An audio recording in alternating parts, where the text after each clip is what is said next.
Hello guys, welcome back to लॉगरी। I hope all you are doing great, all you are fine and safe. आज हम discuss करने वाले हैं कि आप जो 10 डेज बचे हैं सिम्बाइसिस लॉ स्कूल AIAT का जो एग्ज़ाम है उसके लिए 3 इयर्स LLB का जो एग्ज़ाम है पुणे का सिम्बाइसिस का, उसको कैसे यूज़ कर सकते हो और फ्रॉम ज़ीरो अभी भी कैसे आप एक अच्छी ट्राई दे सकते हो इस एग्ज़ाम के लिए। ठीक है ना? ये बिल्कुल PYQs के ऊपर बेस्ड है। ठीक है, जो बच्चे आकर हमें बताते हैं कि हाँ ये सब चीज़ें हैं, ठीक है, उनके ऊपर बेस्ड है। तो मैं आपको यहाँ पर एक पूरी एक फुल प्रूफ स्ट्रैटेजी जो है आपके साथ शेयर करने वाली हूँ, जो आपको बहुत ज़्यादा हेल्प करेगी। ठीक है, चलिए स्टार्ट करते हैं इस वीडियो के साथ। तो टाइम टेबल से ही मैं डायरेक्ट स्टार्ट करूंगी। देखिए, सबसे पहले आपने हर रोज क्या करना है, आपने अपने डे को 3 आवर्स 3 आवर्स 3 आवर्स और 3 आवर्स के स्लॉट्स में डिवाइड कर देना है। ठीक है ना? और प्लस 2 आवर्स 3 आवर का एक और एक्स्ट्रा स्लॉट रखोगे जिसमें आप एक्स्ट्रा चीजें करोगे। वो क्या होंगी वो मैं बताऊंगी। देखो, पहले आपको एस्से राइटिंग जो है वो अच्छे से करनी है, क्योंकि एस्से राइटिंग जो है वो 40 मार्क्स की है। ठीक है, 40 मार्क्स की एस्से राइटिंग है, और अगर इसमें आपने अच्छे मार्क्स ले लिए तो बहुत चीज़ें सही हो जाएंगी। और एक अच्छा एस्से लिखने के लिए आपको क्या चाहिए? करंट अफेयर्स पता होने चाहिए आपको कि क्या करंट में चल रहा है, और उस टॉपिक के बारे में भी पता होना चाहिए कि ठीक है ना, ये इंपॉर्टेंट टॉपिक है और उसके बारे में आपको पता होना चाहिए। तो वो कैसे होगा, कैसे आप उसको ट्विस्ट दे सकते हो चीज़ों को।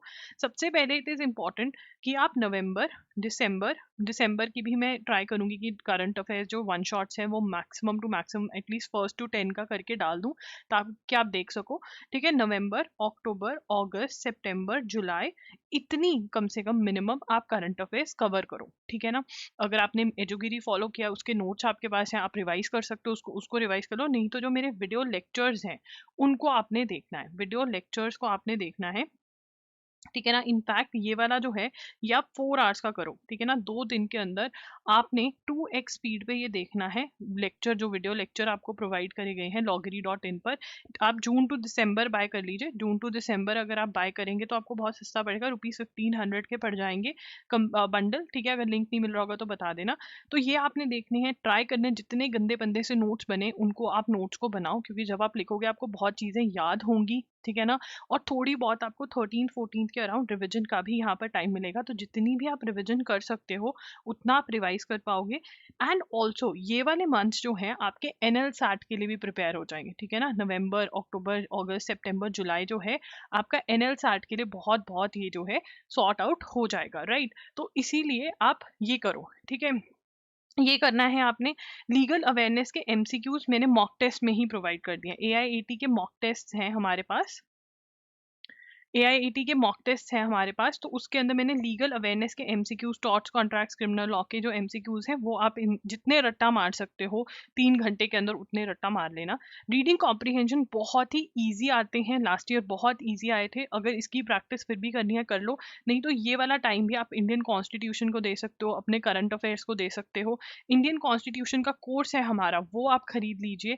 इंडियन कॉन्स्टिट्यूशन अगर पहले से कहीं से पढ़ा हुआ है वहां से रिवाइज कर लीजिए, नहीं तो मेरा कोर्स खरीद के जितनी वीडियोस देख सकते हो उतनी देख लो, और MCQ सॉल्व कर लो। जो मोस्ट इंपॉर्टेंट वाले MCQs दिए हुए हैं, मैंने चैप्टर वाइज MCQs भी प्रोवाइड किए हुए हैं, बट वो आप अभी नहीं सॉल्व कर सकते हो। तो सिर्फ और सिर्फ जो 500 मोस्ट इंपॉर्टेंट MCQs मैंने दिए हुए हैं आप वो सॉल्व कर लो।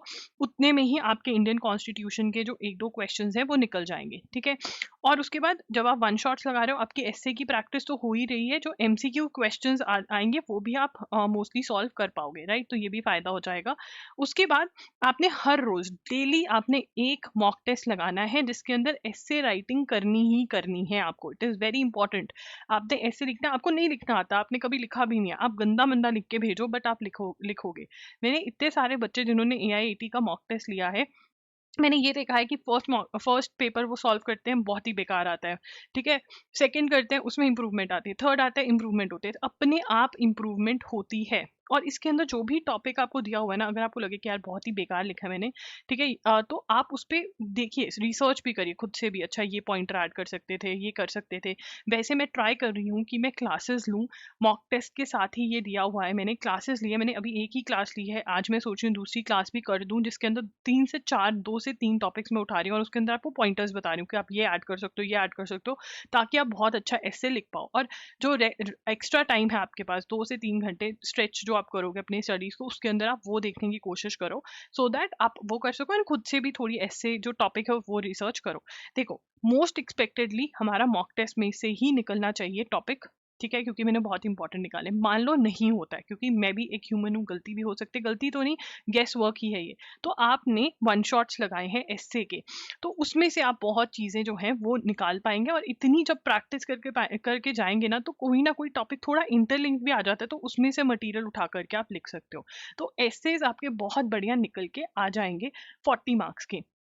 उसके बाद जो है आपका, ठीक है, उसके बाद है 10 या 20 आपके एमसीक्यूज आएंगे, 20 एमसीक्यूज आएंगे। 20 एमसीक्यूज में रीडिंग कॉम्प्रिहेंशन बहुत इजी आता है, जनरल नॉलेज, करंट अफेयर्स आती है, और इंडियन कॉन्स्टिट्यूशन के क्वेश्चंस आते हैं, रीजनिंग आती है, बेसिक सी, नेगेटिव मार्किंग है नहीं है, तो सब कुछ आप कर कर आ सकते हो अटेम्प्ट। तो दैट इज वाई मैं कह रही हूँ, अगर आप ये स्ट्रैटेजी जो है, जो यहाँ पे मैंने टाइम टेबल दिया हुआ है, आप अगर ये फॉलो करते हो तो अभी भी आप एक बहुत बहुत अच्छा ट्राई कर सकते हो। सबसे पहले जून टू दिसंबर के जो करंट अफेयर्स वन शॉट्स हैं वो खरीद लो।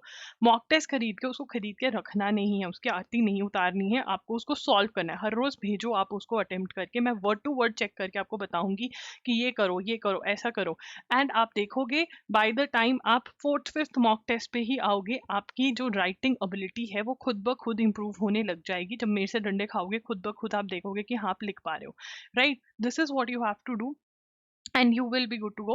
एंड अगर इंडियन कॉन्स्टिट्यूशन का कोर्स खरीद सकते हो तो बहुत बढ़िया बात है, कोई भी बुक है आपके पास जिसमें से पढ़ सकते हो तो वो पढ़ लो, ठीक है, एमसीक्यूज हैं तो वो पढ़ लो। अगर कोर्स खरीद सकते हो तो बहुत ही बढ़िया बात है, अगर नहीं खरीद सकते हो देन जो भी बुक आपके पास है जिसमें इंडियन कॉन्स्टिट्यूशन है, ल्यूसेंस है, यूनिवर्सल्स है, विली है, कोई भी बुक है उसमें से आप रीडिंग थोड़ी दे सकते हो, नहीं तो सिर्फ ओनली एमसीक्यूज भी सॉल्व कर सकते हो, ओनली एमसीक्यूज भी सॉल्व कर सकते हो। राइट, इतना करना है आपको। आपके पास डेज अभी हैं, आप अगर इनका बेस्ट यूज करोगे, आई प्रॉमिस यू, या तो आप ये वाला एग्जाम ही निकाल जाओगे, आपकी सीट पक्की हो जाएगी, या फिर आप एनएल साठ के अंदर इसका बहुत बहुत फायदा उठा पाओगे। दोनों में से एक चीज है जो आप मुझे आकर के जरूर बताओगे कि यस दीदी, जो आपने शेड्यूल दिया था उससे हमारा ही होगा, तो आपका फायदा ही फायदा है। Don't give up this opportunity. जब आपके ऊपर प्रेशर होता है आप अपने आप ज्यादा पढ़ पाते हो, आपको ज्यादा समझ में आता है, आपका दिमाग भी ज्यादा याद कर पाता है ऐसी सिचुएशंस में। आप याद करो ग्रेजुएशन का वो एग्जाम जिसके अंदर सिर्फ एक रात थी आपके पास, जिसमें से आपने पूरी बुक कर ही दी थी जैसे तैसे, आपको खुद नहीं पता आप कैसे उस एग्जाम में पास हुए। हमारे ब्रेन में वो एबिलिटीज हैं, बट वो तभी हम एक्टिवेट कर पाते हैं जब हमारे ऊपर प्रेशर होता है, ह्यूमन नेचर है ये। तो यस, उसको एक्टिवेट करो and make best use of the time that you have. Thank you for watching the video. Link June to December का अगर ना मिले कॉमेंट्स में बता देना, मॉक टेस्ट का लिंक आपको डिस्क्रिप्शन में मिल जाएगा। Thank you for watching, bye bye, take care.